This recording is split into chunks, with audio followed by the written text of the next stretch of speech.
चलिए फ्रेंड्स, हम लोग पिछली क्लास में पढ़ रहे थे electrostatic potential and potential energy. अब आगे वही टॉपिक और आगे कंटिन्यू कर रहे हैं, तो हेडिंग दे दीजिए, पहली हेडिंग दे दीजिए electric potential due to a charge ring, CHARGED, electric potential due to a charged ring at its center. Charged ring at its center. ये चार्ज रिंग है और इस पर ये जो पूरा चार्ज यहाँ डिस्ट्रीब्यूटेड है वो Q है और ये डिस्टेंस R है।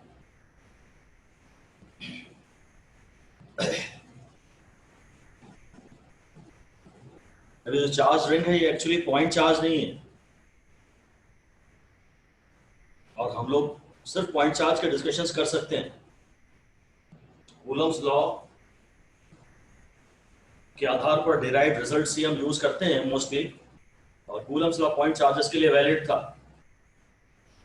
इसलिए हम लोग एक काम करते हैं कि यहाँ पर कोई एलिमेंट्री सेक्शन ले लेते हैं और इस पे चार्ज dq मान लेते हैं, and this will be treated as a point charge. इसके कारण यहाँ पोटेंशियल निकाल लेते हैं। लिख दीजिए ऐसा, consider an elementary section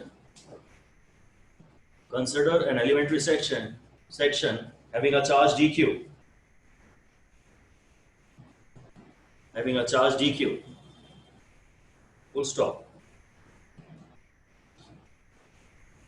This can be treated as a point charge.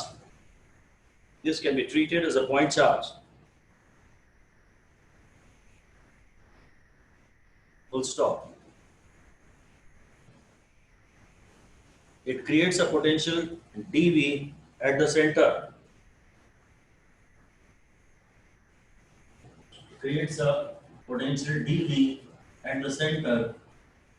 और उसका ये फॉर्मूला हो जाएगा,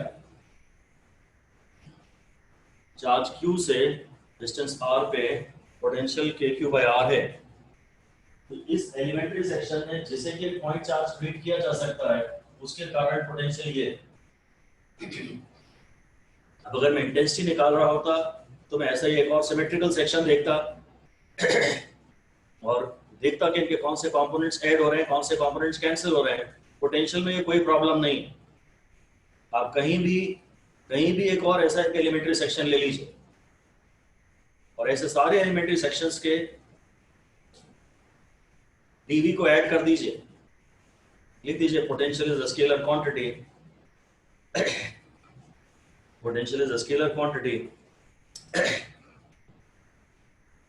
So we will consider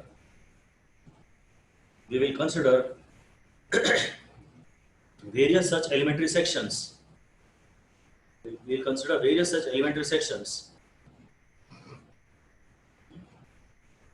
And add their potentials to find the total potential at the center.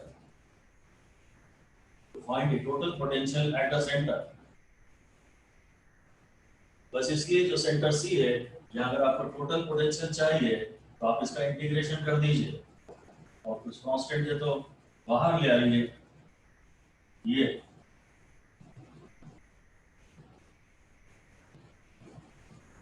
dq की अगर लैम्डा इनटू dl टाइप की कोई equation होती, dq को अगर charge per unit length into the length of the elementary section का होता, तो फिर हम इंटीग्रेशन करते। अभी तो उतनी भी जरूरत नहीं है। ये सारे छोटे छोटे dq जो इस रिंग पर पड़े हुए हैं, उन सब का सम मिला के q है। ये जो समेशन ऑफ dq है ना इज इक्वल टू q, या जो इंटीग्रेशन ऑफ dq है ना वो q है। तो पोटेंशियल है k/r इनटू q। ये फॉर्मूला वही आ गया जैसा कि एक पॉइंट चार्ज का आता था।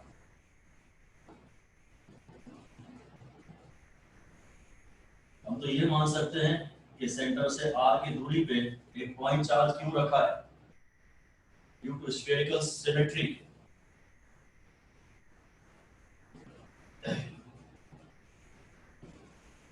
सिमेट्री के कारण आप मान लीजिए कि इस डिस्टेंस से r के डिस्टेंस पे एक पॉइंट चार्ज क्यू रखा है, तो जैसा फॉर्मूला आता है वैसे ही अभी आ गया, बस बात खत्म। ठीक है, अगर ये चार्ज रिंग के ऊपर नॉन यूनिफॉर्मली फैला होता, अगर ये चार्ज रिंग के ऊपर नॉन यूनिफॉर्मली फैला होता तो भी पोटेंशियल का यही फॉर्मूला आता, क्योंकि समेशन ऑफ क्यू तो तब भी चेंज नहीं होता ना। अगर ये चार्ज नॉन यूनिफॉर्मली रिंग के ऊपर डिस्ट्रीब्यूटेड होता, यहाँ ज्यादा हो जाता, यहाँ बिल्कुल भी नहीं होता, यहाँ और थोड़ा सा कम होता। अगर ये चार्ज नॉन यूनिफॉर्मली डिस्ट्रीब्यूटेड होता तो भी पोटेंशियल का सेंटर पे यही फॉर्मूला होता, क्योंकि समेशन ऑफ क्यू से हमें मतलब है बस वो टोटल अगर सेम है तो आंसर सेम है। इसको मैं E को minus integration of E dot dl भी लिख सकता। अगर इसको मैं ओरिजिन मान लूं और इंफिनिटी पे L इक्वल टू इंफिनिटी से may be L equal to L तक, यहाँ का पोटेंशियल आपको चाहिए L इक्वल टू इंफिनिटी से L इक्वल टू 0 तक। Potential at the centre of ring को इस एक्सप्रेशन से भी बताया जा सकता है। L इक्वल टू 0 पे पोटेंशियल चाहिए। L की बात मैंने इसलिए की क्योंकि आप L के रिस्पेक्ट में इंटीग्रेट कर रहे हैं। अगर आप R के रिस्पेक्ट में इंटीग्रेट करते तो मैं यहाँ R की बात कर देता। इंफिनिटी पे पोटेंशियल 0 है और यहाँ पोटेंशियल कितना है वो आपको बताना है बस। ये माइनस साइन तो यहाँ रहेगा, और अगर यहाँ से कैलकुलेशन से इधर साइड पॉजिटिव आ रहा है KQ/R तो पोटेंशियल पॉजिटिव साइन के साथ दिया जाएगा। मैंने आपसे ये कहा कि अगर चार्ज नॉन यूनिफॉर्मली डिस्ट्रीब्यूटेड है तो भी पोटेंशियल का यही फॉर्मूला आएगा। रिंग के इस समय रिंग के सेंटर पे इंटेंसिटी बताइए, पोटेंशियल तो KQ/R है, रिंग के सेंटर पे इंटेंसिटी बताइए। अगर यूनिफॉर्मली चार्ज डिस्ट्रीब्यूटेड है तो रिंग के सेंटर पे इंटेंसिटी 0, बिल्कुल ठीक है अमर जो लिख दीजिए डैश करके, ऐसे एक लाइन लिख दीजिए। If charge is uniformly distributed on the ring then intensity is 0. Intensity at the center of ring is 0. ठीक है, मतलब हमने एक ऐसे पॉइंट को अब डिस्कस कर लिया जहां E 0 है पर V 0 नहीं है। लिख दीजिए thus at the center of ring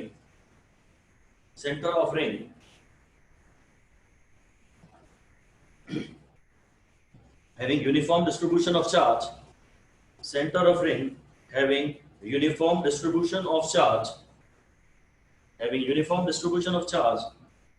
at the center E is equal to 0 but V is not equal to 0. E 0 है सिमेट्री के कारण हम लोग जानते थे सारे चार्जेस पेयर बना के एक दूसरे को कैंसिल कर देते हैं। सिमेट्री के कारण यहाँ का प्लस यहाँ के प्लस को इफेक्ट को कैंसिल कर देता है, यहाँ का प्लस यहाँ के प्लस के इफेक्ट को कैंसिल कर देता है, यहाँ का प्लस यहाँ के प्लस के इफेक्ट को कैंसिल कर देता है। ठीक है, तो फिर से एक क्वेश्चन लिख दीजिए सिंपल कि a circular ring has a non-uniform distribution of charge.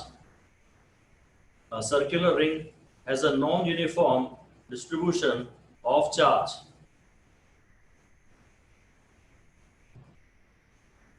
So discuss V at the center and E at the center. Discuss V at the center and E at the center.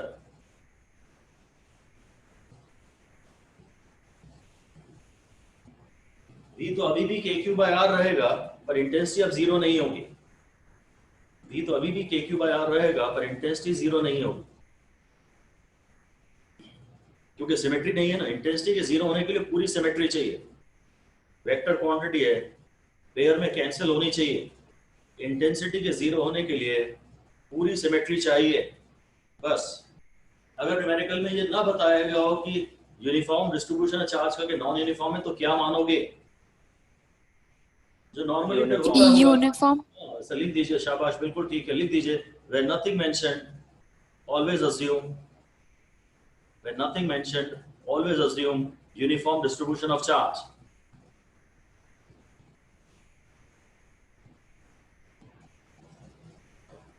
अब heading दे दीजिए electric potential at an axial point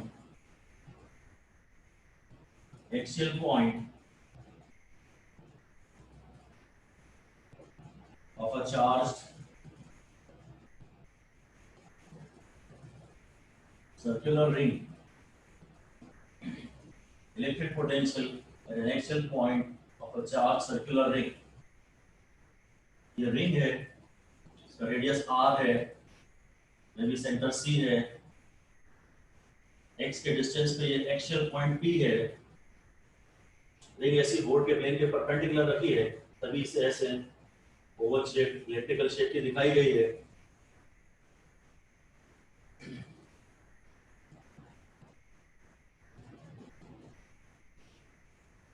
फिर से मुझे करना तो यही होगा कि यहाँ पर कोई एलिमेंट्री सेक्शन लेता हूँ, dq चार्ज मान लेता हूँ, क्योंकि उसे पॉइंट चार्ज लिया जा सकता है, और नेविस के कारण यहाँ पर पोटेंशियल निकाल लेता हूँ।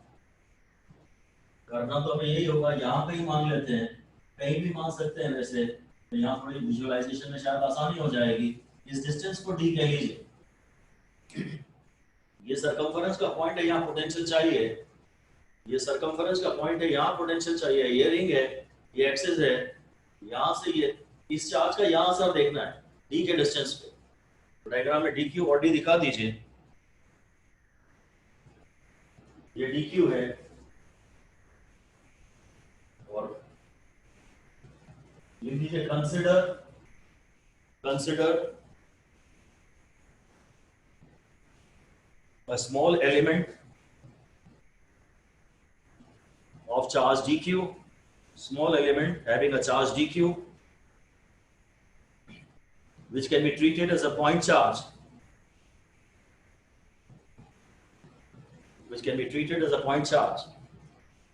bracket में on circumference,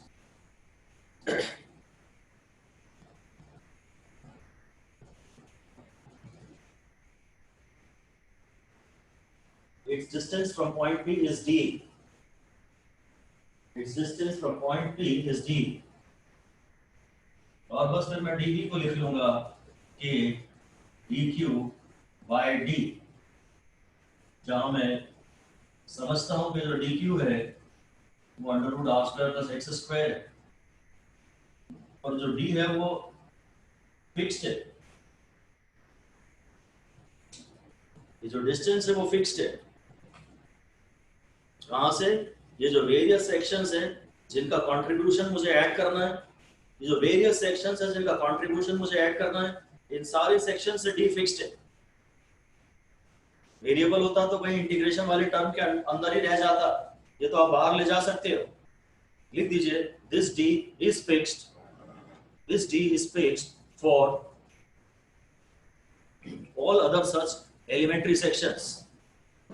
This d is fixed for all other such elementary sections on the circumference.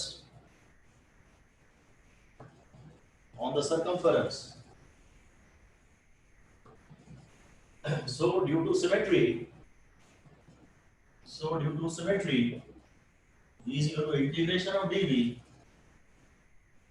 is equal to k। ये पूरा डिस्टेंस वेरिएबल होता तो इंटीग्रेशन साइन के अंदर रहता,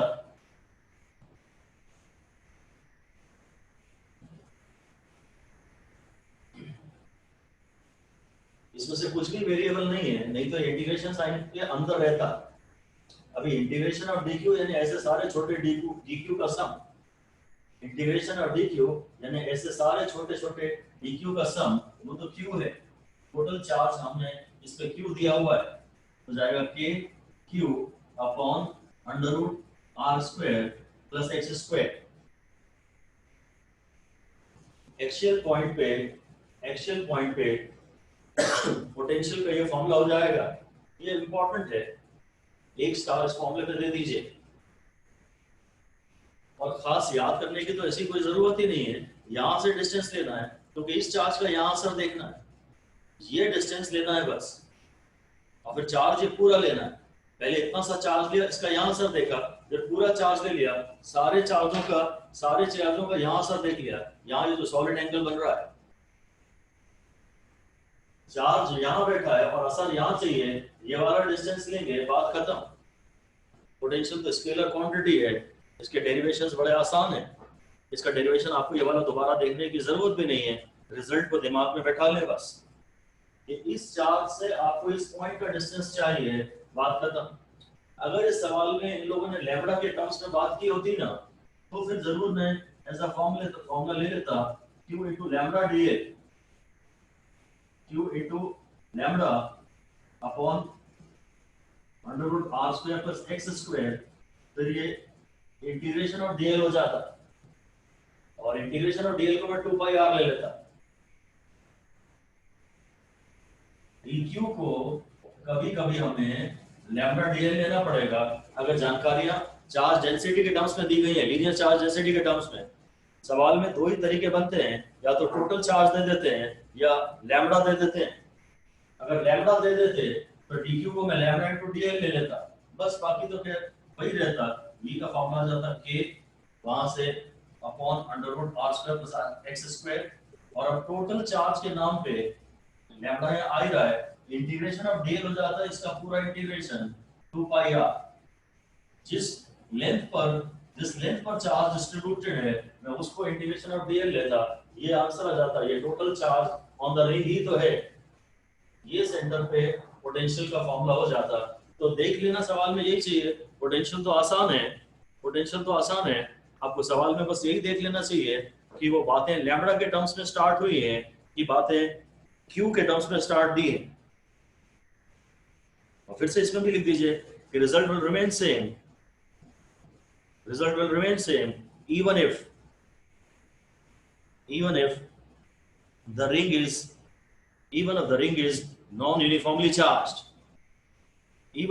is non-uniformly charged, बस। पोटेंशियल और पोटेंशियल एनर्जी के हमारे ये डिस्कशंस चल रहे हैं, उसमें आज हमने पढ़ा एक सर्कुलर रिंग के सेंटर पे फील्ड और उसके एक्सियल पॉइंट पे फील्ड, इसका फॉर्मूला पोटेंशियल का, फील्ड का नहीं, पोटेंशियल का। यही अगर इसी पॉइंट पे इंटेंसिटी निकालनी हो ना, तो इंटेंसिटी का निकालना तो बड़ा कठिन काम है, पर माइनस dV बाई dx से करेंगे तो आसानी से आ जाएगा। वरना तो इंटेंसिटी की बात आपसे करूंगा, इंटेंसिटी चाहिए तो यहाँ एक ऐसा एलिमेंट्री सेक्शन लो, यहाँ DE लो, ये एंगल थीटा डिफाइन करो, ये DE cos थीटा लो, ये DE sin थीटा लो, फिर सिमेट्री होना जरूरी है, तो एक सिमेट्रिकल सेक्शन यहाँ लो, इसका भी असर देखो, और फिर इसके ये ऐड कर दो और ये वाले कंपोनेंट कैंसिल कर दो, फिर integration of DE cos theta कर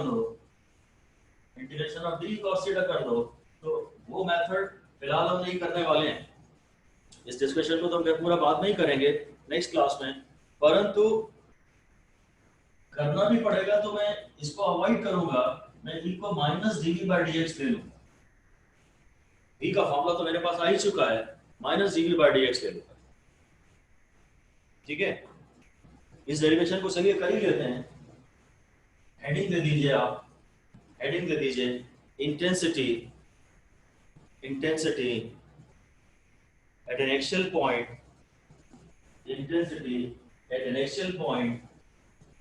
of a charged ring,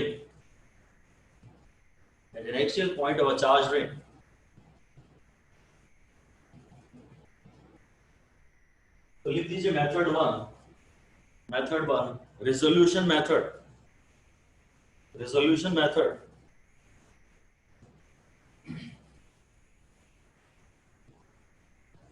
और बस यही दिखा दीजिए, कंसिडर dq, एक एलिमेंट्री चार्ज dq लीजिए and calculate its effect dE,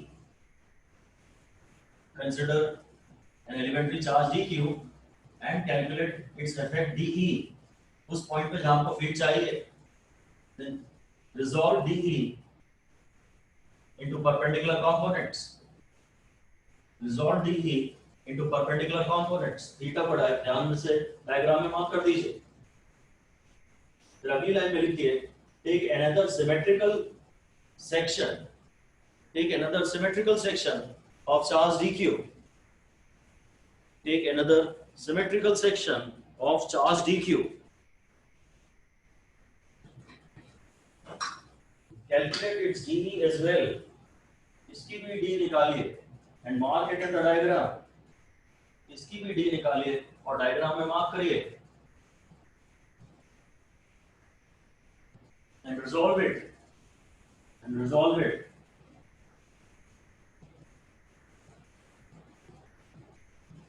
दिक्कत तो इसमें कुछ भी नहीं है खैर, पर हम आसान मेथड पॉसिबल है इसलिए इससे करना चाहते हैं यार।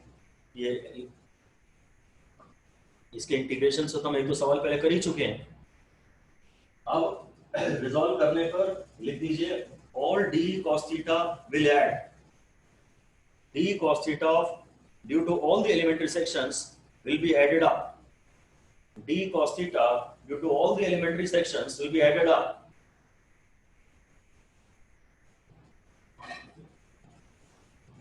इसलिए जो टोटल इंटेंसिटी आ जाएगी ना वो integration of d cos theta होगा। उसको और आगे स्टेज बढ़ा के सवाल सॉल्व किया जा सकता है, जो कि फिलहाल मैं कर नहीं रहा। मैं इस मेथड को यूज कर लेता हूँ। सेकंड मेथड ये है e is equal to minus dv by dx, और इसी पे आते हैं e is equal to minus dv by dx, और इसी की बात करते हैं, इसको आगे सॉल्व कर लेते हैं। minus ddx upon k cube और under root r square plus x square. क्योंकि मैं एक चार्ज रिंग के एक्सियल पॉइंट पे जो पोटेंशियल है, अब इससे इंटेंसिटी निकाल रहा हूं, तो जो कांस्टेंट है वो बाहर आ जाएगा माइनस के क्यूब फिर ddx of r square plus x square to the power minus 1/2, और हो जाएगा माइनस के क्यूब, फिर ये ब्रैकेट पावर नीचे आएगा, फिर ब्रैकेट के अंदर का टर्म ऐसे कॉपी करेंगे, तो जो भी पावर है उसे -1 से घटा देंगे इनटू ddx ऑफ ब्रैकेट। ठीक है ना, पहले इस पावर को नीचे उतारा, ब्रैकेट के अंदर जो भी है वो एज इट इज कॉपी किया, तो power -1 into ddx of bracket, तो हो जाएगा माइनस के क्यूब, तो ये -1/2 से +1/2 हो जाएगा, और ये r square plus x square to the power -3/2 हो जाएगा इंटू 2x हो जाएगा, क्योंकि r कांस्टेंट है, r स्क्वायर का डिफरेंशिएशन 0 हो जाएगा, ये कैंसिल हो गया। तो इंटेंसिटी का एक्सियल पॉइंट पे फॉर्मूला आ गया k cube into x upon r square plus x square to the power 3/2। Axial point पे इंटेंसिटी का ये फॉर्मूला आ गया। चार्ज रिंग की एक्सियल पॉइंट पे इंटेंसिटी का ये फॉर्मूला आ गया। मैंने आपसे चार्ज रिंग के सेंटर पे पहले पोटेंशियल पढ़ाया, फिर एक्सियल पॉइंट पे पोटेंशियल पढ़ाया, और माइनस dv by dx से, क्योंकि उसमें x का टर्म तो आ ही रहा था जो वेरी हो सकता है, उससे इंटेंसिटी का डेरिवेशन कर लिया। ये काफी इंपॉर्टेंट और थोड़ा कठिन फॉर्मूला है। ये डिनोमिनेटर वाला टर्म तो कांस्टेंट है और x वेरिएबल है, क्या ये x वेरी होगा तो डिनोमिनेटर भी वेरी हो ही जाएगा। एक्सियल पॉइंट पे इंटेंसिटी का ये फॉर्मूला काफी इंपॉर्टेंट है, k/q(x) upon r square plus x square to the power 3/2। चलिए इसे पढ़ ही लिया है तो हम इसके वेरिएशन का ग्राफ भी बनाने की कोशिश करते हैं। हेडिंग दे दीजिए variation of E with x from the center of the ring. Variation of E with x from the center of the charged ring. अब तो मैं हमेशा सिमेट्री ही अज्यूम करके E की जब बातें करते हैं तो फिर तो पक्का सिमेट्री वाली केसेस ही होते हैं। अगर सिमेट्री ना हो तो ई के कोई भी डेरिवेशन वैलिड नहीं है। ये रिजल्ट याद करिए, बहुत इंपॉर्टेंट है। अब इसी रिजल्ट में x को 0 डाल दीजिए। मतलब अगर मेरे को ग्राफ बनाना है तो हम जानते हैं कि हमको 2-3 कुछ अच्छे पॉइंट्स मिल जाए, ऐसा लिख दीजिए। चलिए, to draw a graph we should first try to think of to draw a graph we should first try to think of 2-3 salient points, SALIENT points, salient points, 2-3 salient points.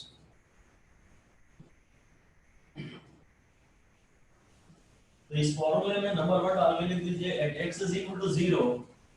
अगर x 0 है तो intensity 0 है, x 0 है तो intensity 0 है।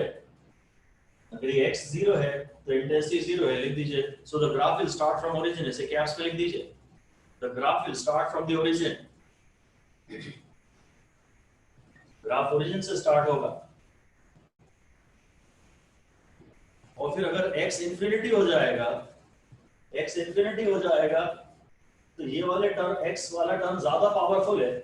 अगर x infinity है तो x की तुलना में r नेग्लिजिबल है।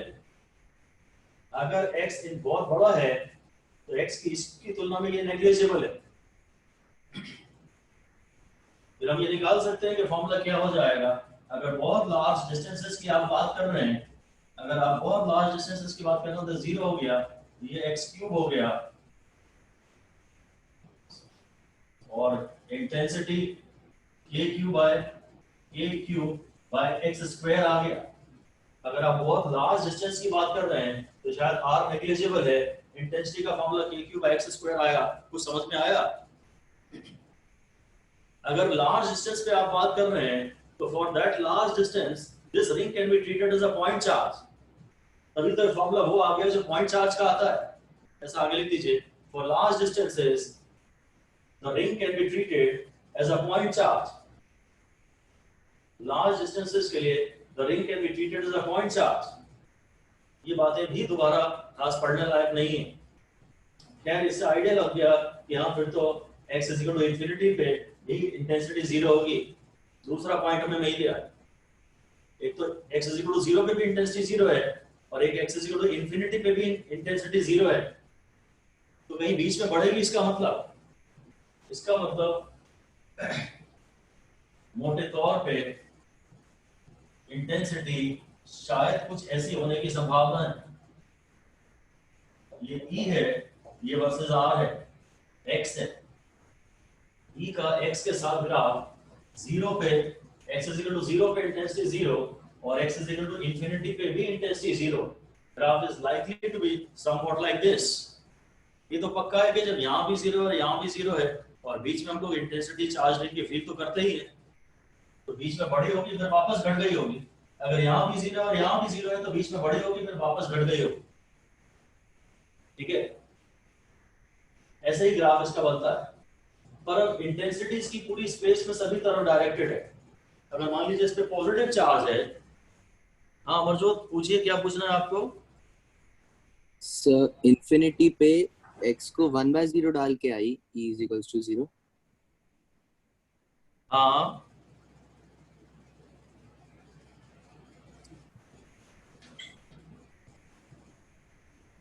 तो सर वही पूछ रहा था, 1/0 डाल के आई। क्या बोलो, फिर से बोलो।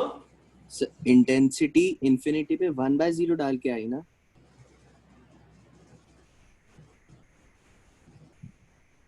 नहीं, x तो इंफिनिटी है ना, k³ बाय x स्क्वायर में, k³ बाय x स्क्वायर में मैंने x को इंफिनिटी डाला है, इसलिए आंसर 0 हो गया। ठीक है, यस सर। मतलब इसकी मैथमेटिक्स की जरूरत नहीं है। इंफिनिटी पे तो किसी का असर होने ही वाला नहीं है। तुम दूर बैठ के हमसे पढ़ रहे हो ऑनलाइन क्लासेस में, तो हमारा कोई असर है क्या? है कि नहीं अमरजोत? सर है ना। अरे नहीं, यही मानो कि नहीं, इंफिनिटी से कोई असर नहीं होता। यही एक ड्रॉबैक है ऑनलाइन क्लासेस का शायद। Yes sir. ऐसा मान लो ताकि कहीं कंफ्यूजन ना हो जाए। Yes sir, yes. है ना? Yes sir. क्लास में तो डर है कि कभी घूम करके चट से पड़ जाएगा, पता नहीं। दूर बैठ के ये रिलैक्स्ड है अपन, बस इतना ही असर है। बाकी तो खैर मेरे ख्याल से ऑनलाइन क्लासेस मुझे तो बेटर ही लग रही है, आपको क्या लगता है? अच्छा यस कभी सर, किंजल क्या बोल रहे हो? मेरे को तो ये प्रेफरेबल ज्यादा लगता हैं? है। मेरे को तो ये ज्यादा अच्छा लगा। अच्छा, ऐसा क्यों? सर एक तो स्कूल नहीं जाना पड़ रहा है और ऊपर से आने जाने का टाइम भी बचता है। हाँ, बहुत सारे रीजंस हैं। हाँ, प्रियांशी अग्निहोत्री दिल्ली से हमारे पास लाइन पे है, ये भी कुछ कहना चाहते हैं इस मामले में। प्रियांशी, क्यों बेटर है लाइन है ये क्लासेस? सर भोपाल में बहुत ज़्यादा टाइम वेस्ट होता था आने जाने में, तो अभी बचता है। चलो ठीक है, दिल्ली में तो और भी ज्यादा होता। हाँ सर, वही बहुत दूर है। दिल्ली में तो बहुत ही ज्यादा होता। और अभी मुझे तो लगता नहीं कि 4 महीने कम से कम क्लासेस खुल रही हैं। कम से कम 4 महीने तो मिनिमम अभी लगेंगे, ऐसा मुझे लगता है। यस सर, रहेंगे। चलिए आइए वापस।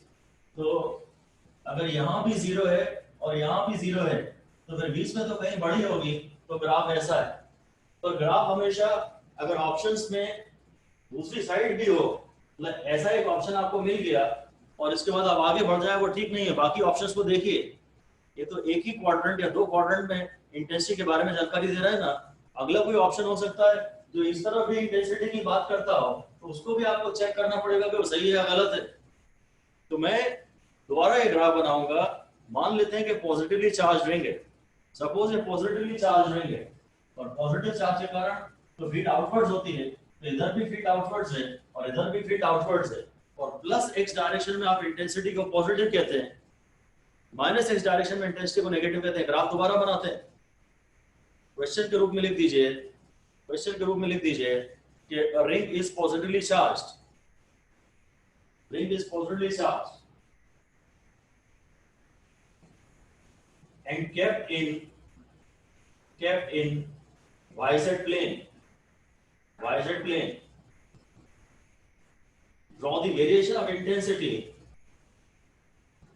draw the variation of intensity along the x-axis, along the x-axis from minus infinity to plus infinity, along the x-axis from minus infinity to plus infinity.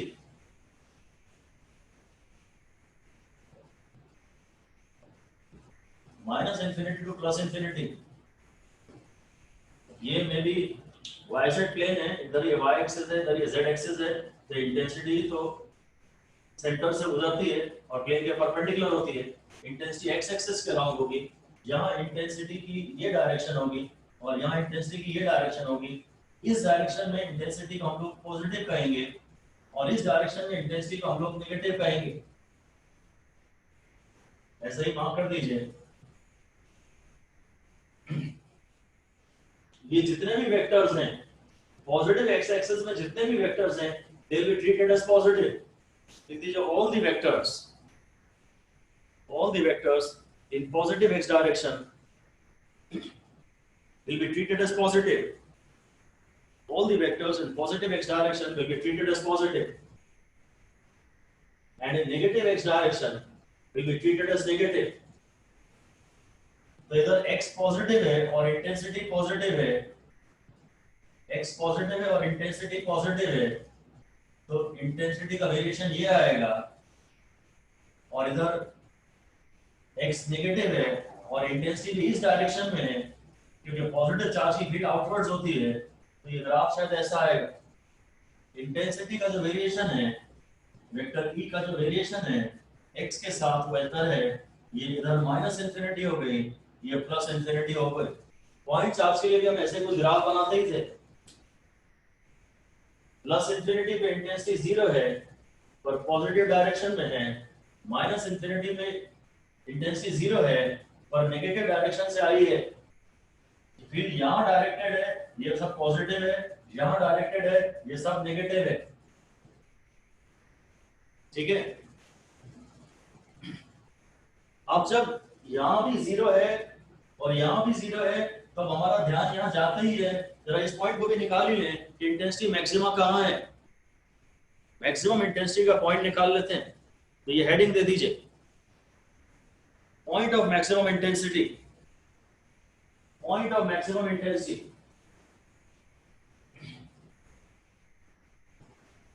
along the axis along the axis of a charged ring. Along the axis of charged ring. आपकी heading क्या है? Point of maximum intensity. तो किसको underline करोगे? किसको underline करोगे? Maximum को. Maximum को. और आगे क्या बोलोगे लॉजिक में श्रीअर्था? क्या बोलोगे जोसेफ? अपूर्वा, पत्थर? 0 से इक्वेट. Sir T0. थोड़ा और स्पष्ट बोलना होगा. आधा तो सही बोल रहे हैं आप लोग, पूरा सही नहीं बोल रहे हैं. हाँ भाई अमरजोत बताइए. सर मैक्सिमा की कंडीशन लगा देंगे. मैक्सिमा की कंडीशन लगा देंगे, बिल्कुल सही है. वही ये कुछ कहना चाह रहे थे. डिफरेंशिएट करके 0 डिफरेंशिएट करेंगे और 0 से इक्वेट करेंगे. किसको किससे डिफरेंशिएट करेंगे? सर DE को DX से डिफरेंशिएट करेंगे. क्यों? सर क्योंकि X E के मैक्सिमम वेरिएबल को है. देख रहे हैं और X के रिस्पेक्ट में. यस लिख सर. दीजिए differentiate E once with respect to X. Differentiate E once with respect to X and equate it to 0.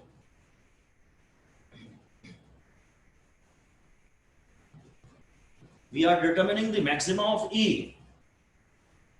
We are determining the maxima of E. And the variable is X. We are determining the maxima of E and the variable is X. E is varying with X. E X के respect में very कर रही है.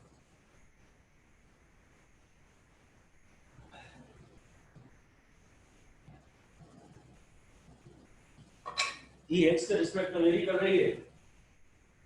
तो हाँ, ddx of E is equal to 0. तो E आया है k q x upon r square plus x square to the power 3/2. इसको 0 से इक्वेट करूंगा. k और q कांस्टेंट निकल गए और 0 से डिवाइड होकर वो खत्म हो गए.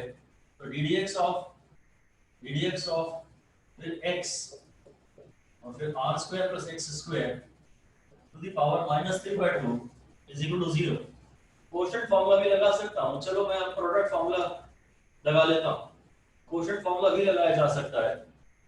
अभी यही लगा लेता हूं. तो first function into derivative of second. First function into derivative of second plus second function into derivative of first. इसको 0 से इक्वेट करना है मुझे. ये पहले मैंने कांस्टेंट बाहर लाया तो 0 से इक्वेट हो रहा है तो हटा दिया उनको. तो first function into derivative of second plus product में यहाँ प्लस साइन आता है क्योंकि प्रोडक्ट में मुझे आंसर बड़ा लाना है ऐसा मैं मानता हूँ. अगर मैं कोशेंट फार्मूला लगाता तो यहाँ माइनस आता. Denominator into डीडीएक्स of numerator minus numerator into डीडीएक्स of denominator upon denominator का स्क्वायर. अगर हम कोशेंट फार्मूला लाते हैं तो हमें आंसर छोटा लाना है. तो छोटा लाने के लिए यहाँ एक माइनस डालेंगे और डी के स्क्वायर से डिवाइड भी करेंगे. प्रोडक्ट फार्मूले में तो आंसर बड़ा लाना है इसलिए यहाँ प्लस साइन है बस. ओके. सो फर्स्ट ये हो गया x, ये हो गया -3/2 फिर r square plus x square -5/2. इसको डिफरेंशिएट करूंगा तो 2x प्लस ये ऐसा का ऐसा ही रहेगा r square plus x square की पावर -3/2 और ये 1 होकर 0 से इक्वेट हो गया. तो ये 2 और ये 2 कैंसिल हो गया. -3x square upon r square plus x square. और मुझे लगता है मुझे ये -3/2 -1 ही रहने देना चाहिए इसको क्योंकि मैं इसको शायद ये वाला टर्म कॉमन ले जाना चाहता हूँ. -3/2 था या नीचे आके 3/2 हो गया और ये +1 upon r square plus x square to the power 3/2 हो गया. 0 से इक्वेट करना है.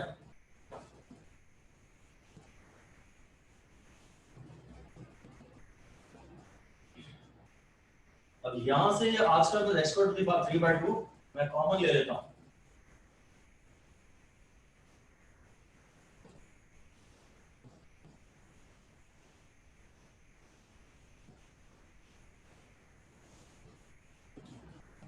मैं R square plus X square to the power 3/2 दोनों में से कॉमन ले लेता हूं, तो हो गया 1 upon R square plus X square to the power 3/2 to the power 3/2, और ये हो गया फिर 3x स्क्वायर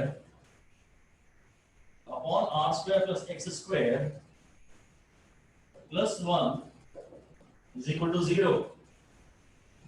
ये टर्म 0 से मल्टीप्लाई होकर 0 हो जाएगा, तो 3x square plus R square plus X square is equal to, ये भी जाके 0 हो जाएगा,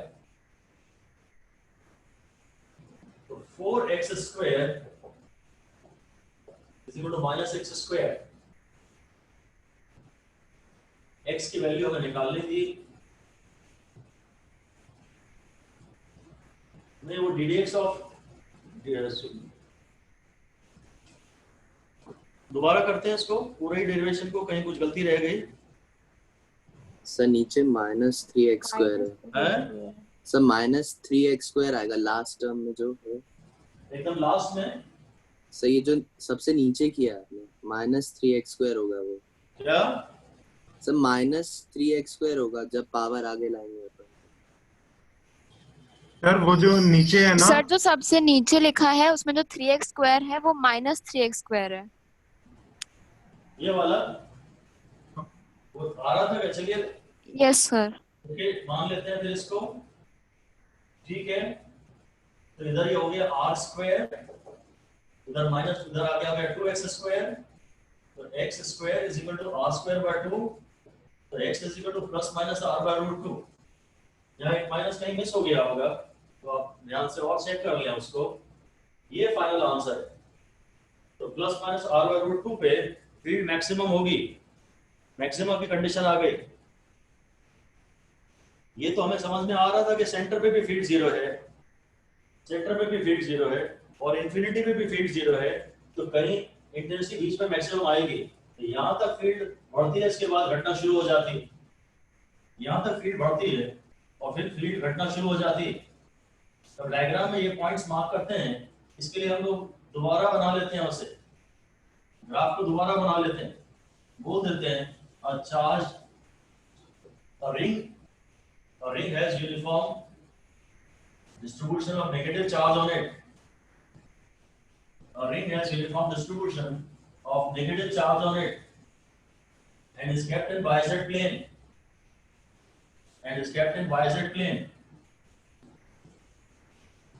Plot the variation of intensity. Plot the variation of intensity along x-axis.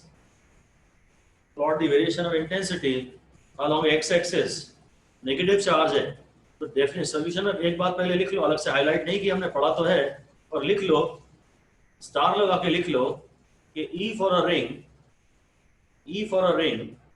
at axial points is directed perpendicular to the plane of the ring, and along the axis.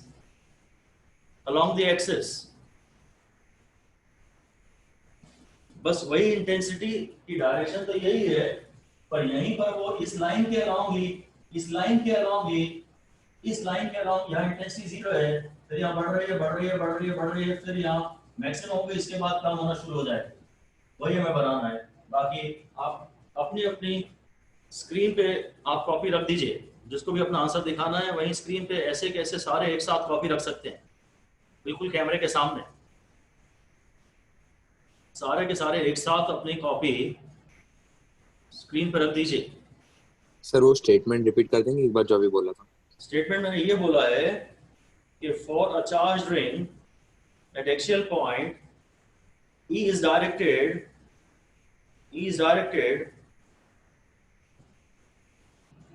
perpendicular to the plane of the ring along the axis. अगर ये ring है तो axis के along field यहाँ directed है, field की ये direction है, और नेगेटिव चार्ज है।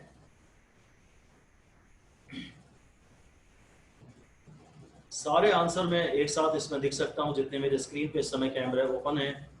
आप सारे अगर कॉपी रख देंगे कैमरे के सामने तो मेरे को एक ग्लांस में सारे आंसर दिख जाएंगे, जो कि मैं रेगुलर क्लासरूम में नहीं कर सकता।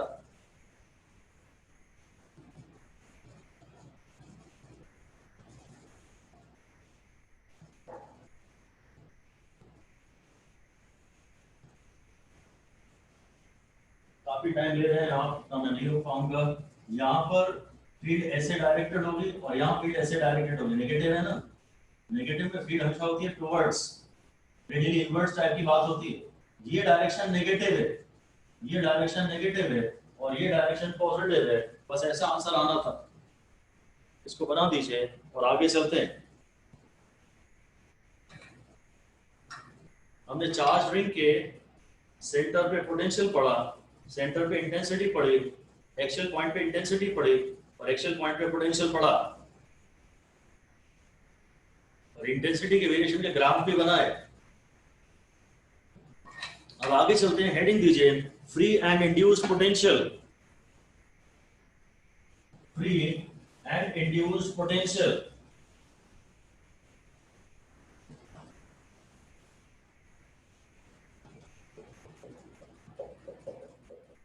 Free and induced potential.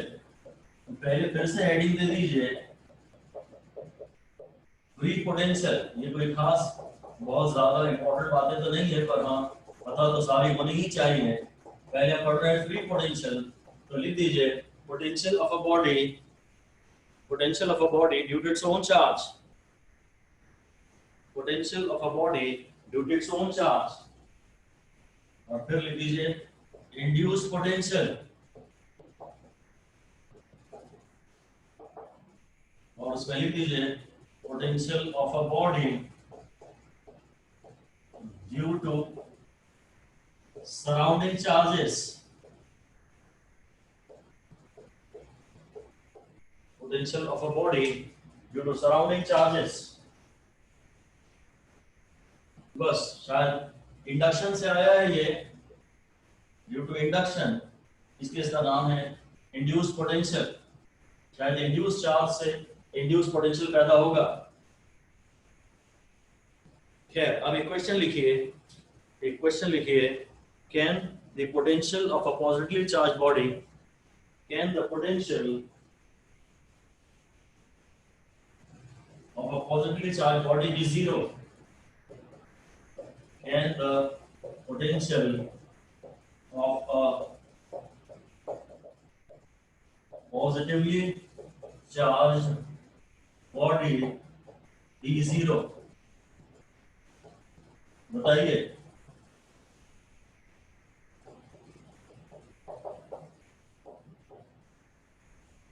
हाँ, जीरो तो हो सकता है। कैसे?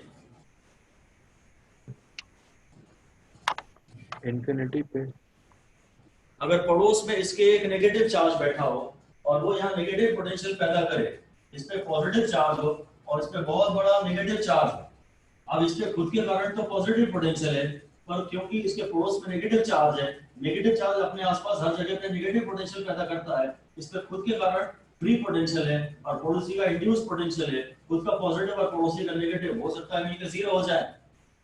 बस ऐसे ही कुछ लिख दीजिए। आप लिख दीजिए आंसर है यस, और लिख दीजिए if a neighbouring charge creates equal negative potential, if a neighbouring charge creates equal negative potential.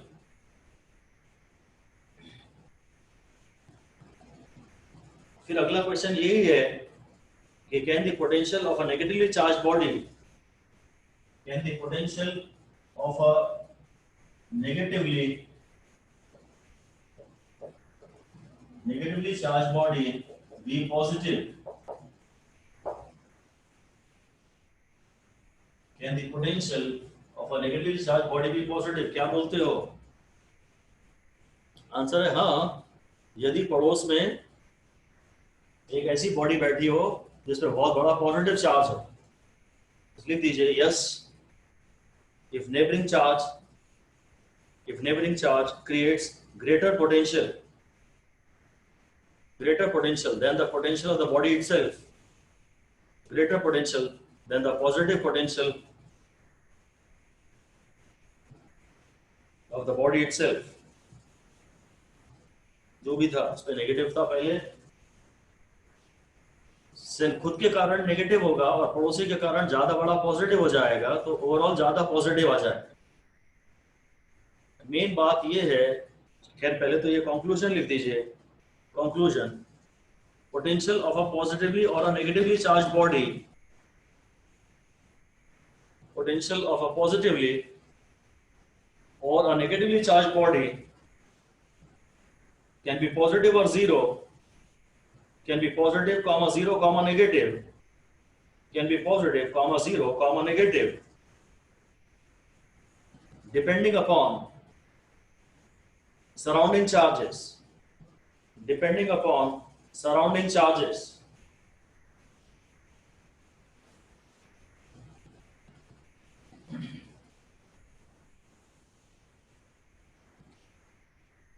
बस पोटेंशियल खुद के चार्ज पे तो डिपेंड करता ही है, पड़ोसी के चार्ज पे भी डिपेंड करता है, बस ये बात है, दैट्स इट, कोई खास इंपॉर्टेंट बात ही नहीं। खैर इस पे एक स्टैंडर्ड क्वेश्चन ये है, ये लिख दीजिए, to identical rings are placed coaxially as shown. इस पे चार्ज Q1 है, इस पे Q2 है, रेडियस इनके बराबर है, रेडियस इनके बराबर है और सपोज इनके बीच में डिस्टेंस भी R दिया, ये खास बात है, डिस्टेंस बिटवीन देम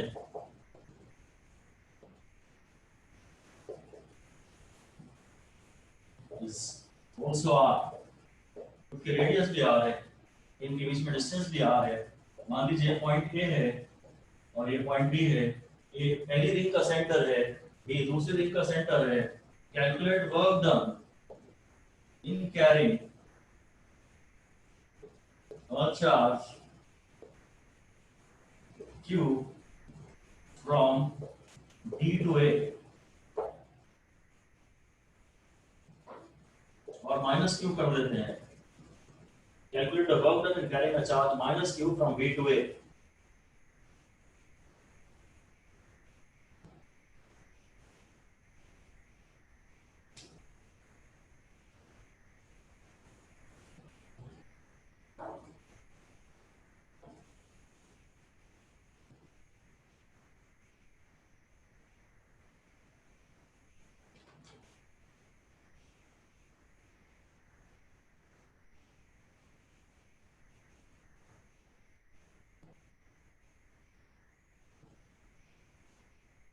तो चलिए मैं आपसे बात करता हूँ। सबसे पहला आंसर तो ये होगा, आप अगर बी से ए जा रहे हैं तो जो वर्क डन होता है वो क्यू डेल्टा वी होता है और वो Q into V final minus V initial होता है। जब वो कहते हैं खाली वर्क डन तो उनका मतलब work done by external agent से ही होता है और ये जो वर्क डन है ये चेंज इन पोटेंशियल एनर्जी के लिए ही जिम्मेदार होता है। Work done by the field है कि work done by the external agent है, वो ध्यान से आपको देखना है। और जब कुछ नहीं कहा तो work done by the external agent ही है और खैर उसका फॉर्मूला क्यू डेल्टा भी ध्यान रखिए, बस V final minus V initial. और अगर चार्ज का साइन कुछ दिया है, बोला है माइनस क्यू, तो हाँ ये minus Q V B minus V A. Okay, अब जो ए का पोटेंशियल है वो एक तो खुद के कारण है और एक पड़ोसी के कारण है। अगर ये डिस्टेंस r है और ये डिस्टेंस r है तो ये डिस्टेंस आप जानते हैं कितना है, r√2। इसी तरह जो b का पोटेंशियल है वो एक तो खुद के कारण है कि Q2/R प्लस पड़ोसी का असर, ये जो पॉइंट है ये इस रिंग के लिए एक्सियल पॉइंट है, प्लस Q1 और ये डिस्टेंस जो कि R√2 है, इनको आप यहाँ पुट कर देंगे तो जो भी आंसर आना है आ जाएगा। हम आगे इसके स्टेप सॉल्व नहीं कर रहे। वर्क डन का फॉर्मूला है Q delta V। Delta V ध्यान से देखना पड़ेगा कि कहां से कहां गए हो। तुम B से A गए हो, शायद B से A गए हो तो ये गलती हो गया। अगर B से A गए हो तो ये फाइनल है और ये इनिशियल है। अगर B से A गए हो तो ये यहाँ पे गलती हो सकती है, ध्यान दीजिए। फिर वी ए जो है वो खुद का सेल्फ फ्री वाला और पड़ोसी का इंड्यूस वाला, ये जो पॉइंट है यही रिंग के लिए एक्चुअल पॉइंट है। अगर बी का पोटेंशियल चाहिए, एक तो इसमें Q2 के भी कारण होगा और सराउंडिंग Q1 के भी कारण होगा। Q2 के लिए सेंटर है और Q1 के लिए एक्सियल पॉइंट है। बस अब आप इन्हें निकाल लीजिए, इतना लिख के छोड़ दीजिए। ऑप्शन जब सामने आएंगे तो आप रीअरेंज करके आंसर ऑब्टेन कर लेंगे। ये एग्जाम में आ चुका क्वेश्चन है और जब ये पेपर में आया था तो इसमें एक ही ऐसा ऑप्शन था जो देख के ही दिख रहा था कि यही आंसर केवल हो सकता है और कुछ पॉसिबल ही नहीं था। बड़ी सी एक्सप्रेशन है इसकी, इसको रीअरेंज करें बड़ी सी एक्सप्रेशन आएगी। तो सिर्फ एक ऑप्शन देखने से ही काम चल रहा था। कभी कभी ऐसा वो जानबूझ के कर देते हैं। क्या हो सकता है वो जो मैं कह रहा हूं? क्या ऐसी चीज दिखी होगी ऑप्शन में जिसको देख के आप पहचान जाओगे कि केवल यही पॉसिबल है?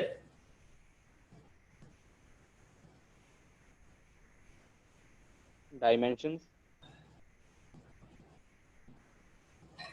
हाँ किंजल बोलो कुछ, स्पीक आउट एनीथिंग। इससे क्या था, बहुत इंटरफेरेंस आ रहा था इस पे। क्या? ये मेरे माइक इस पे स्पीकर पे बहुत इंटरफेरेंस आया था, फिर से रिपीट कर देंगे क्या? मैं आपसे ये बात कर रहा हूं कि अगर इसके ऑप्शंस होते आपके पास तो आप देख के ही आंसर बता देते कि क्या है। उसकी खासियत असल में ये थी कि उसमें एक ही ऑप्शन में ब्रैकेट के अंदर माइनस साइन था, बाकी सब चीजें कॉमन थी। और जब वर्क डन आप निकाल रहे हो, क्यू डेल्टा वी निकाल रहे हो, तो आंसर में एक माइनस साइन तो आएगा। ऐसे ही बस एक लाइन लिख दीजिए कि टिप फॉर एलिमिनेटिंग या tip for identifying the correct option, tip for identifying the correct option. और बस वो इतनी सी बात है कि there should be one minus sign inside the bracket, there should be one minus sign inside the bracket. एक माइनस क्यू बाहर भी रहेगा पर अंदर एक माइनस साइन जरूर आएगा। यहां कहीं और कहीं माइनस साइन नहीं आ रहा है। इससे थोड़ी बहुत हेल्प मिल सकती है। ऑब्जेक्टिव ओरिएंटेशन ग्रेजुअली डेवलप होगा तो थोड़ी बहुत हेल्प मिल सकती है। अगर आप वर्क डन निकाल रहे हैं तो final minus initial work done के जितने भी सवाल होंगे उनमें कहीं एक माइनस साइन हो सकता है, या तो पूरी एक्सप्रेशन सॉल्व हो जा रही होगी। अगर ये चार्जेस आइडेंटिकल होते, Q1 और Q2 बराबर होता तो फिर आंसर 0 आ जाता।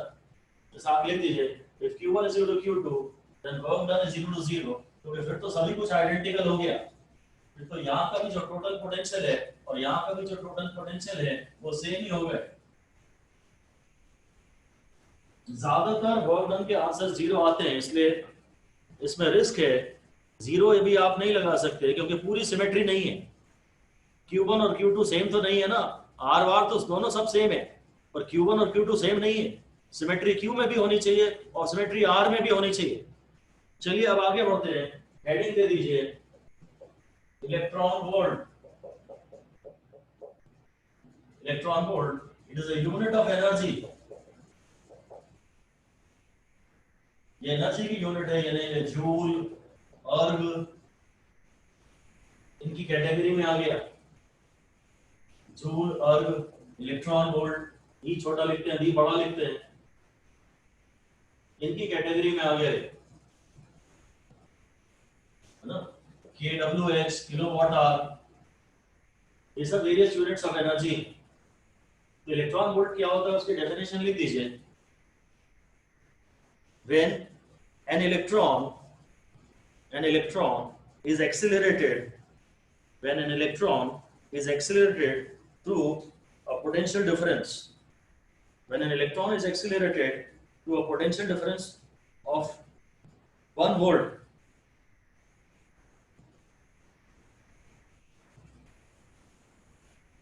it acquires a kinetic energy of, kinetic energy खास बात है, एक्सीलरेट किया है ना, it acquires a kinetic energy of 1 eV, ई छोटा v बड़ा।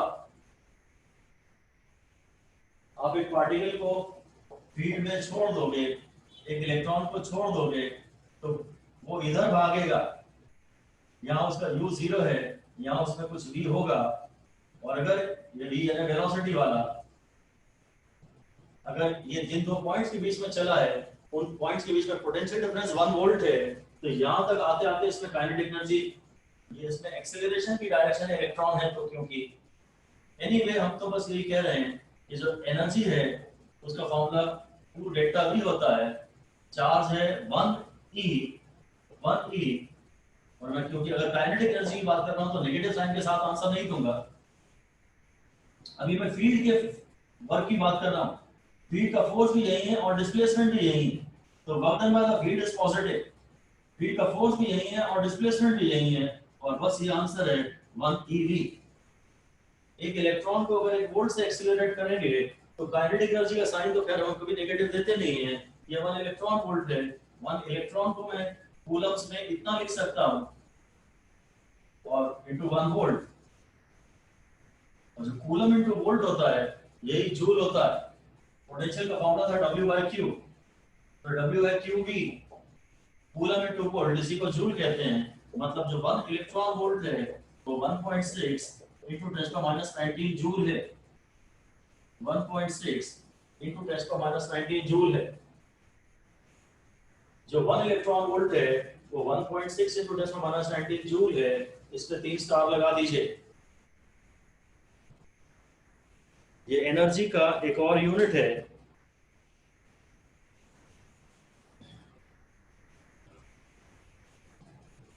बस अगला क्वेश्चन लिखिए। A proton is accelerated through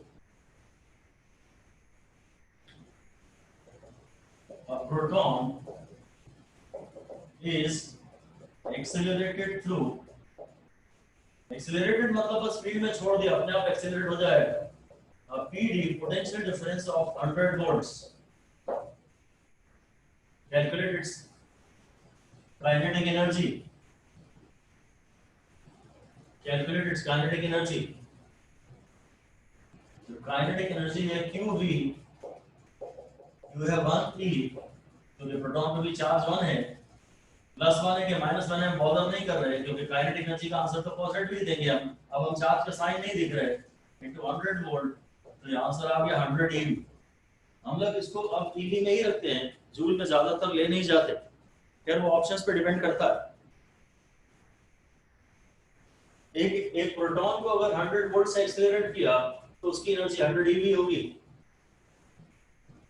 तो प्रोटॉन या इलेक्ट्रॉन के लिए, क्योंकि ये एक E होता है, इसलिए प्रोटॉन और इलेक्ट्रॉन के लिए एक सिंपल रूल बना सकते हैं, लिख दीजिए for a proton and electron kinetic energy in EV is equal to voltage in V।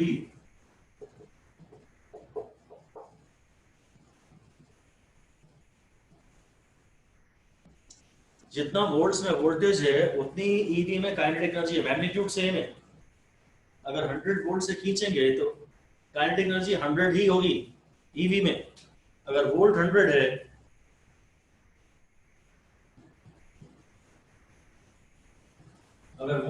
है तो काइनेटिक एनर्जी भी 100 होगी। और ये बात सिर्फ इलेक्ट्रॉन और प्रोटॉन के लिए वैलिड है, किसी और पार्टिकल के लिए वैलिड नहीं है।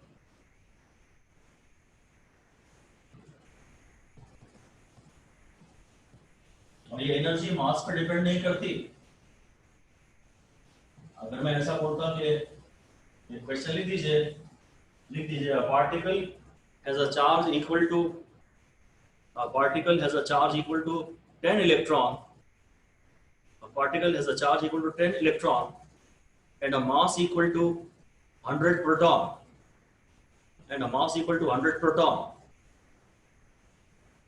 it is accelerated through 100 volt, calculate the work done by the force of field on the particle,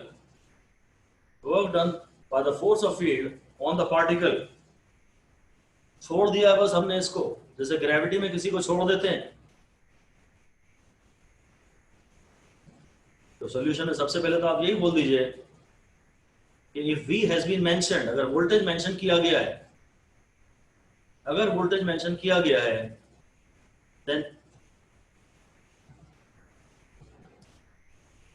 energy or work done is independent of the mass, energy or work done is independent of the mass. और वो भी लिख दीजिए, work done by field is equal to delta KE.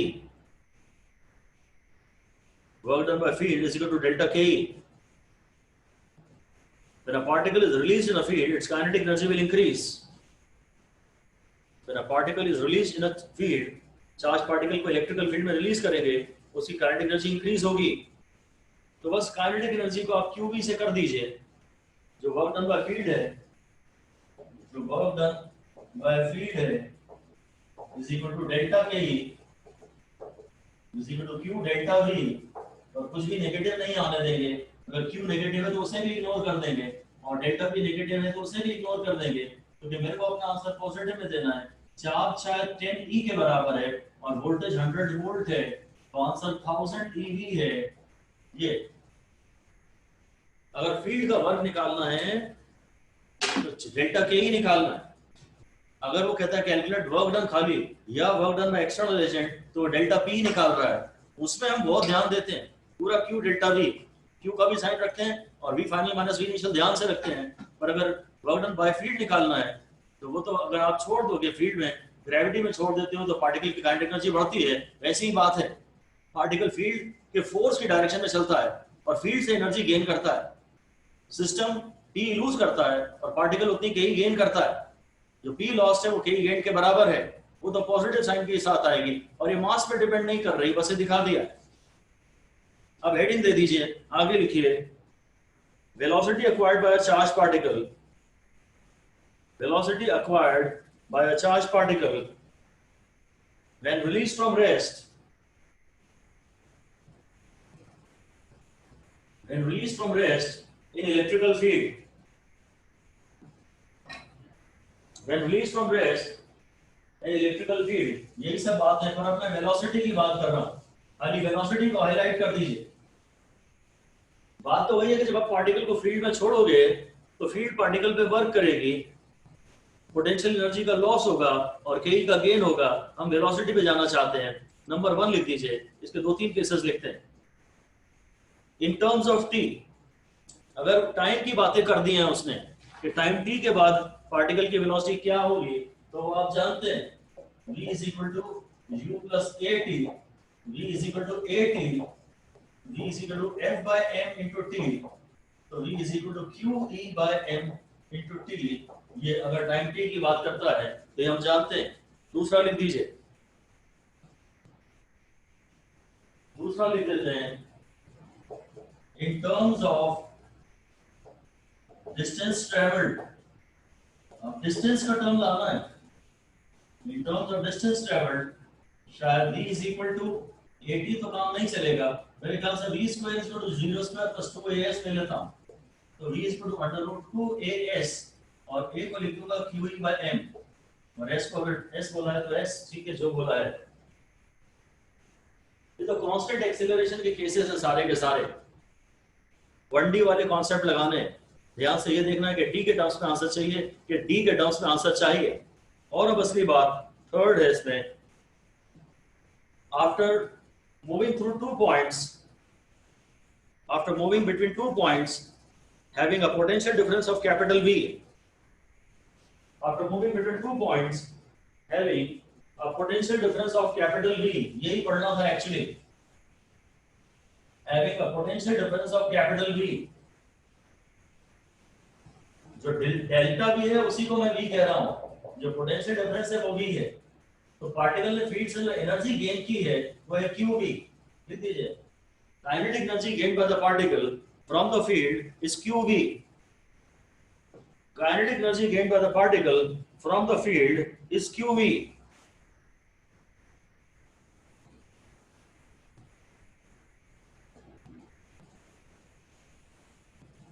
और बस फिर तो QV को आप mv स्क्वायर से इक्वेट कर दो, क्योंकि वो कह रहा है कि काइनेटिक एनर्जी बताओ. इस v को छोटा भी लिखना ध्यान से. वेलोसिटी का फॉर्मूला है √2 QV by m. वेलोसिटी का फॉर्मूला है √2 QV by m. हाँ ठीक है, ये काफी इंपॉर्टेंट बात है. ये हमें काफी ज्यादा लगेगी. 3 स्टार हम इस पे दे रहे हैं. हर चैप्टर में, बहुत सारे चैप्टर्स में काम आती रहेगी.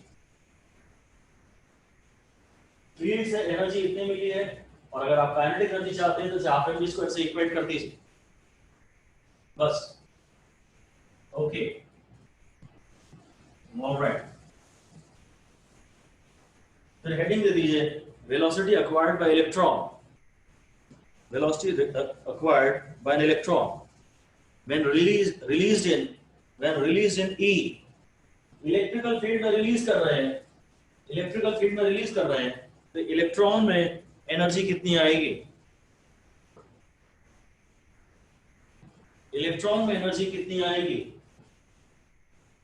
तो ये मैं हर बार जानबूझ के दिखाना चाहता हूं कि अगर ये इलेक्ट्रॉन की आप बात कर रहे हो तो उसमें एक्सेलरेशन यहाँ है और इस डायरेक्शन में उसकी वेलोसिटी बढ़ती चली जाएगी। यार अगर तुम इलेक्ट्रॉन की बात कर रहे हो तो मैं इसको इक्वेट करूंगा, वेलोसिटी का फॉर्मूला होगा √2ev/m, और इसके लिए मेरे को e/m की वैल्यू तो पता ही है, अगर एक इलेक्ट्रॉन है तो 1.76 × 10⁻11। हाँ, तो ये कुछ 3.52 हो गया, 3.52 × 10⁻11 v, और अगर मैं बाहर लाना चाहता हूं तो मैं इसे 10⁻10 बना देता हूं, ये 35.2 हो जाएगा, 35.2 × 10⁻10 v। वैसे तो यही काफी है, पर e/m हमें याद है तो चलो थोड़ा सा, और बहुत ज्यादा लगेगा भी तो हम इसको थोड़ी कोशिश कर लेते हैं। अब ये 36 होता तो बाहर 6 आ जाता, ये सॉल्व करने पे आंसर आ रहा है 5.95 × 10⁻5 √v। ये आंसर मीटर पर सेकंड में है। वेलोसिटी ऑफ इलेक्ट्रॉन का अप्रोक्सीमेटली फॉर्मूला आप 6 × 10⁻5 √v मीटर पर सेकंड बोल सकते हैं।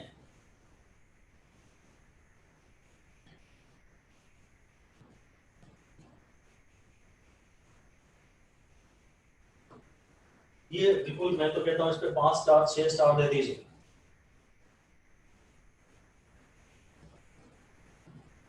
अगर आपको ये याद रखना है कि यहाँ भी 5 और यहाँ भी 5 तो 5.95 बोलते रहिए। 555 इलेक्ट्रॉन की वेलोसिटी लाइट से तो कम ही होनी चाहिए शायद, इसलिए पर होती भी बहुत ज्यादा है। इलेक्ट्रॉन बहुत लाइट पार्टिकल है, वेलोसिटी बहुत ज्यादा आती है, इसलिए 10 के बड़े पावर आ रहे हैं, 10 का पावर 5 आ रहा है। लिख दीजिए electron is a light particle, it acquires big velocities, इसमें बड़ी वेलोसिटीज आ जाती हैं, इसमें बड़ी वेलोसिटी आ जाती है।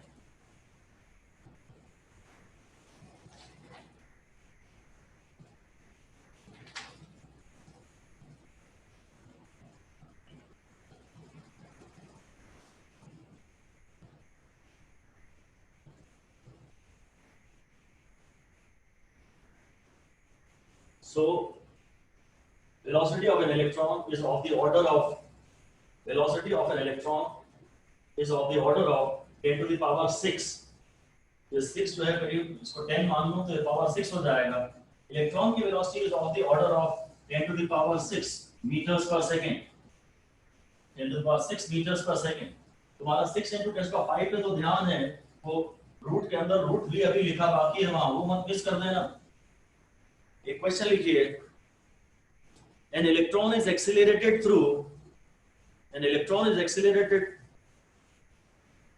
through 1000 volts, तो 1000 volts। तो ए पार्ट आपको निकालना है, A part calculate its kinetic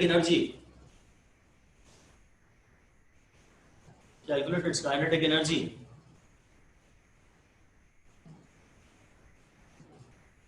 बोलिए आंसर, वेट कर रहा हूं। 2000 eV। 2000 eV। 2000 electron volt. मेरे बोलने में कुछ गलती हो गई शायद, क्या बोला मैंने, क्वेश्चन पढ़ना जरा। An 1000 electron is eV। 1000 eV। 1000 eV सही आंसर है, पता नहीं 2000 क्यों बोल रहे हो आप लोग। चार्ज Q को वोल्टेज V से एक्सेलरेट करेंगे, एनर्जी Q ही है, एक इलेक्ट्रॉन है, और मैंने सिर्फ 1000 वोल्ट से बोला था, तो आंसर 1000 eV था। क्या वोल्टेज 2000 सुनाई आया क्या? yes sir। Yes sir. तो चेंज कर लीजिए, सॉरी चेंज कर लीजिए, एक इलेक्ट्रॉन को 1000 वोल्ट से एक्सेलरेट किया है, एक इलेक्ट्रॉन को 1000 वोल्ट से एक्सेलरेट किया है, उसमें एनर्जी 1000 eV है। और इसका पार्ट बी है, calculate the velocity of the electron, calculate the velocity of the electron. Velocity को आप यूं लिखना चाहते हैं, ये वोल्टेज आंसर हमारा मीटर पर सेकंड में आएगा, पर मैं वेलोसिटी को ऐसा लिखना चाहता हूँ, अगर ये इलेक्ट्रॉन है तो मैं इसको ऐसा लिखना चाहता हूँ कि कई नहीं, ये बहुत काम आएगा, आंसर हमारा मीटर पर सेकंड में आता है। ये मेरे बहुत काम का है। अगर मैं इलेक्ट्रॉन या प्रोटॉन की बात कर रहा हूँ, मतलब इलेक्ट्रॉन और प्रोटॉन में जो वोल्टेज वोल्ट्स में होता है वही कई ईवी में होता है। ई वाई एम, ये मैंने इलेक्ट्रॉन का लिया है तो 6 × 10⁵ into √1000, तो ये 6 × 10⁶ into √10, और √10 आप जानते हैं ये 3.18 होता है, ये अप्रोक्सीमेटली पाई होता है।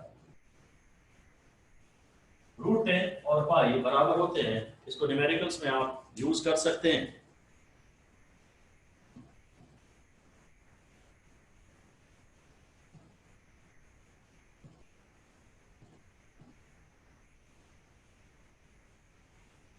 तो ये पोटेंशियल से संबंधित डिस्कशन हमारे चल रहे हैं। एक डिस्कशन हम कर लेते हैं,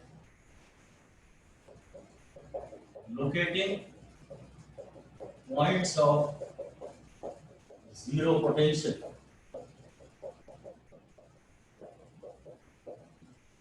locating points of zero potential, ये हमारी नई हेडिंग है, और इसे भी थोड़ा सा लिमिट कर देता हूं अपने डिस्कशन को, तो बोल देता हूं due to 2 point charges, locating points of zero potential due to 2 point charges।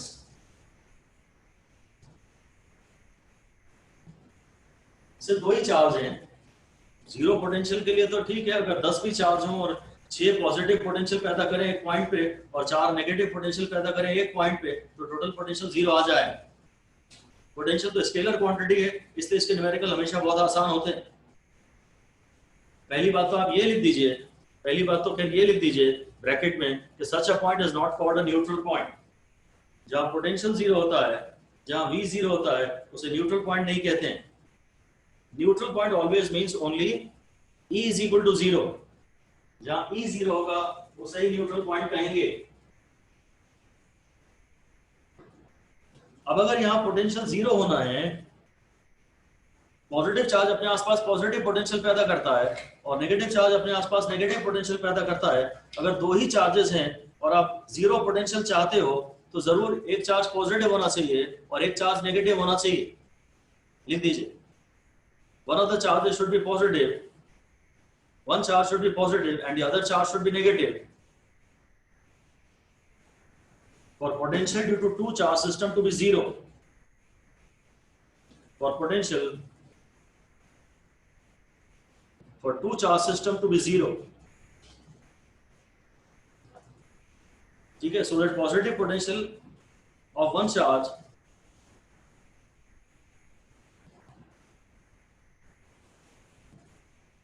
positive potential of one charge is cancelled by the negative potential of the other charge. Positive potential of one charge is actually cancelled by the negative potential of the other charge. अगर ये positive charge है और ये negative charge है और ये एक point ऐसा है x y, तो ऐसा हो सकता है कि इसके कारण यहाँ पॉजिटिव पोटेंशियल और इसके कारण यहाँ नेगेटिव पोटेंशियल एक दूसरे को कैंसिल करते हैं। कहीं तो ऐसे पॉइंट मिल ही जाएंगे, और बस आप सीधे लिख दीजिए, एक लाइन में आपको बता रहा हूं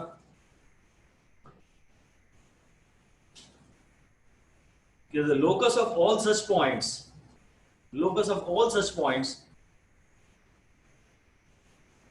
where potential due to 2 point charges is 0, locus of all such points where potential due to 2 point charges is 0 is a circle।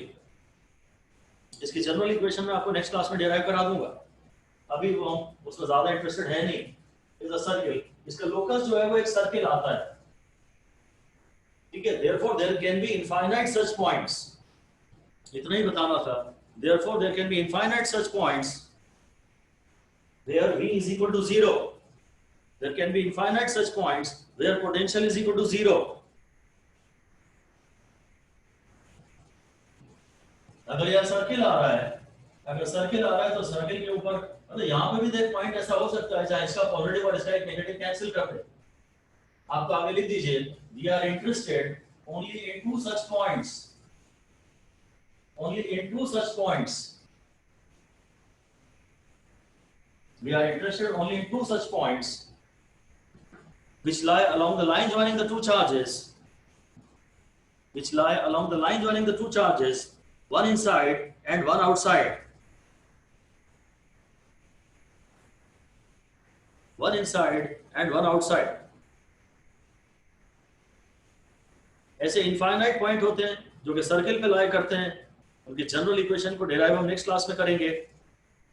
अभी हम सिर्फ उन पॉइंट्स में इंटरेस्टेड हैं which lie along the line joining the two charges, one inside and one outside, ठीक है। तो सबसे पहले तो मैं इसमें यही जानना चाहूंगा कि ये जो पॉइंट है जीरो पोटेंशियल का पॉइंट, जिसे न्यूट्रल पॉइंट नहीं कहते हैं, वह छोटे चार्ज के पास आएगा या बड़े चार्ज के पास आएगा? ऐसे ही कुछ लिख दीजिए, छोटे चार्ज के पास। हाँ शाबाश, छोटे चार्ज के पास। प्रकृति जायसवाल, क्यों? प्रकृति जायसवाल, सर ग्रेविटेशनल में लार्जर चार्जेस के पास जाता है और इसमें स्मॉलर चार्जेस के पास जाता है। नहीं, वो ग्रेविटेशन, वो आप फिर न्यूट्रल पॉइंट की बात कर रहे हो शायद। वापस छोड़ दीजिए, ठीक है छोड़ दीजिए। आप लिखिए, हेडिंग दे सकते हैं, locating the point of zero potential, locating the point of zero potential. आप इसकी जब इक्वेशन बनाओगे तो करो, आप जितना ज्यादा हो सके मैथमेटिक्स के टर्म्स में सोचने की कोशिश करो, थ्योरी को पूरी तरह भुला दो। जितना ज्यादा हो सके इक्वेशंस बनाओ मन ही मन, कि भाई अगर मैं इसको कैलकुलेट करना चाहता हूं तो क्या करूंगा, एक के क्यू बाय आर को दूसरे के क्यू बाय आर से इक्वेट करूंगा, न्यूट्रल इसको इक्वेट करूंगा। न्यूट्रल पॉइंट में क्यू बाय आर स्क्वायर को इक्वेट करता था ना मैं, एक का क्यू बाय आर स्क्वायर दूसरे के क्यू बाय आर स्क्वायर के बराबर है। आज मैं एक के क्यू बाय आर को दूसरे के क्यू बाय आर से इक्वेट करूंगा, और इसलिए मैं बस यही कह रहा हूं कि R is proportional to Q. फिर वही बात है कि जो छोटा चार्ज अपने आसपास कम फील्ड पैदा करता है, उस फील्ड का ई भी कम होता है और वी भी कम होता है। खैर बात यही है कि अगर आर छोटा, क्यू छोटा तो आर छोटा, तो फिर से ऐसा यह हो गया कि such a point is located closer to the smaller charge in magnitude. जो चार्ज मैग्नीट्यूड में यानी मॉड वैल्यू में छोटा है, साइन इग्नोर करने के बाद ये जो पॉइंट है उसी के पास आता है। वो नन्ना पुजारी न्यूट्रल पॉइंट भी छोटे वाले के पास था, और ये न्यूट्रल पॉइंट तो नहीं है पर ये भी छोटे वाले के पास है। वहां हम क्यू बाय आर स्क्वायर को इक्वेट करते थे, यहाँ हम क्यू बाय आर को इक्वेट कर रहे हैं, ठीक है ना। बस ये हमेशा छोटे वाले के पास आएगा, और अंदर भी आएगा और बाहर भी आएगा, दोनों जगह आएगा। पहले तो ये बताना पड़ता था कि लाइक है तो अंदर आएगा, अनलाइक है तो बाहर आएगा। अब ये पोटेंशियल तो अंदर भी आएगा और बाहर भी आएगा। आपको सवाल में ध्यान से देखना पड़ेगा। देखिए, in numericals we must make the following observations carefully. In numericals we must make the following observations carefully. Number one,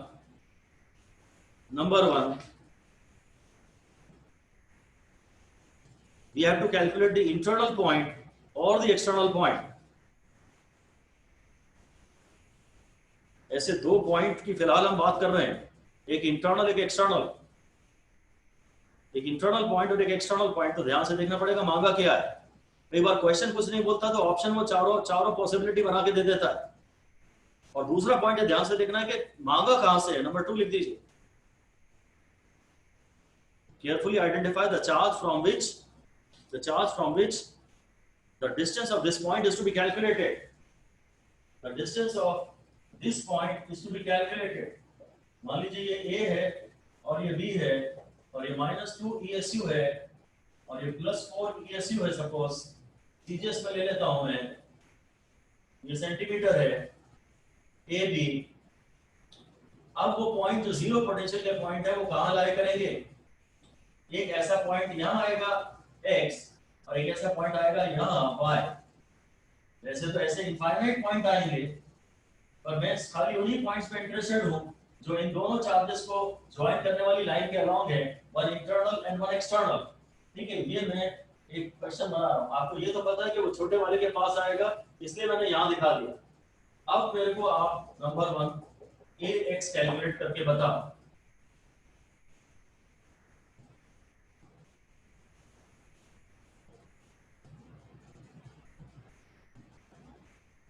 equation बनाते समय जो एक्चुअल अननोन है उसी को x लेते हैं। लिख लीजिए फिर से, the actual unknown should be taken as x। जो एक्चुअल अननोन है उसको x मानेंगे। ये -2 है, ये +4 है। यहाँ से डिस्टेंस अगर x है, यही आपको निकालना है, तो यहाँ से डिस्टेंस 10 + x है। तो -2/x +4 upon 10 + x is equal to 0. तो 2 upon x is equal to 4 upon 10 + x, ये कैंसिल हो गया। 10 + x is equal to 2x, तो 2x - x is equal to 10, तो x is equal to 10 centimetre. ये answer आ गया। इसका पोटेंशियल प्लस इसका पोटेंशियल इक्वेट करके 0 से करना है। या तो साइन ड्रॉप कर दीजिए और दोनों के पोटेंशियल इक्वेट कर दीजिए, या तो साइन ड्रॉप कर दीजिए और इसके पोटेंशियल को उसके पोटेंशियल से इक्वेट कर दीजिए। और बेटर तो यही है कि v1 + v2 को 0 से लिखिए। उसने कहा था कि ऐसे एक्सटर्नल पॉइंट की दूरी बताओ और ये a से बताओ। मैंने इसको x माना। इसकी इक्वेशन ध्यान से बनाइए। दोबारा मैं आपसे bx मांग रहा हूं, डायरेक्ट मत बोल दीजिए, पूरी इक्वेशन बनाइए। bx निकालना है आपको, bx।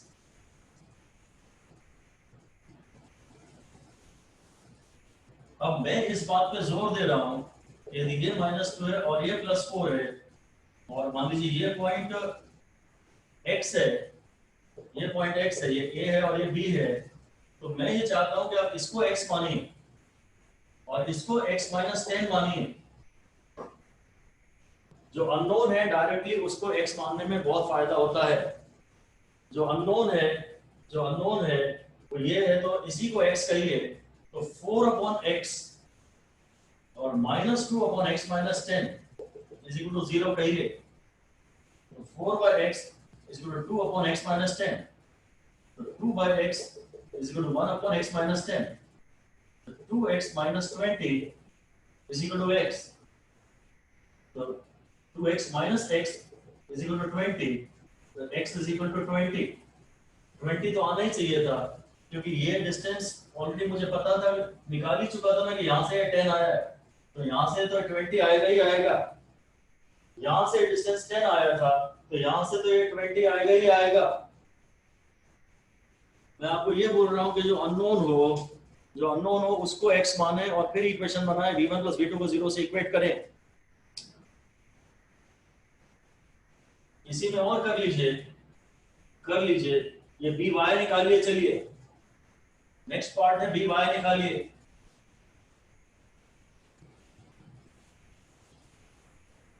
by, ये b है, ये a है, ये पॉइंट y है, थोड़ा इधर ही दिखाता हूं, ये y है। अगर by निकालना है तो ये x है और ये बचा हुआ डिस्टेंस 10 - x है। यहाँ चार्ज -2 है, यहाँ चार्ज +4 है। -2 upon 10 - x +4 upon x is equal to 0। तो 2 upon 10 - x is equal to 4/x। 6.6 centimetre. शाबाश। 1 upon 10 - x is 2/x। तो x is equal to 20 - 2x। तो 3x is equal to 20। तो x is equal to 20/3। 6.66 centimetre. छोटे वाले के तो पास आना है, बड़े वाले से दूर आना है। जब हम ये कहते हैं ना छोटे वाले के पास, मतलब कितने पास, आधे से कम डिस्टेंस। और अगर हम कहते हैं कि बड़े वाले से दूर आएगा तो कितना दूर, तो हाफ है, उससे थोड़ा बड़ा आंसर, उससे बड़ा आंसर। एक लाइन लिख दीजिए, half means length, close means, close distance means less than half. अगर हम कहते हैं कि छोटे वाले के पास आएगा तो कितने पास आएगा, आधे से कम डिस्टेंस पे। And farther, FARTHER, farther means at a distance more than half. Farther means at a distance more than half. अगर हम कह रहे हैं कि जिस पॉइंट की आप बात कर रहे हैं वो पास आएगा, जिस पॉइंट की आप बात कर रहे हैं वो पास आएगा, न्यूट्रल पॉइंट के लिए भी यह बात वैलिड थी।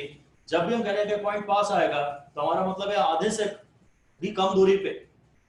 अगर इनके बीच में डिस्टेंस 20 सेंटीमीटर है और हम कह रहे हैं आंसर छोटा आना है, तो आधे से कम, 10 से छोटा। और जब भी कह रहे हैं दूर आना है तो फिर आधे से ज्यादा दूर, अगर इंटरनल पॉइंट पे हैं आप, तो अगर आप इंटरनल पॉइंट पे हैं तो। फिर anyway, alright, that is all for today. ठीक है Sir, Thank do we you, have a sir. class tomorrow?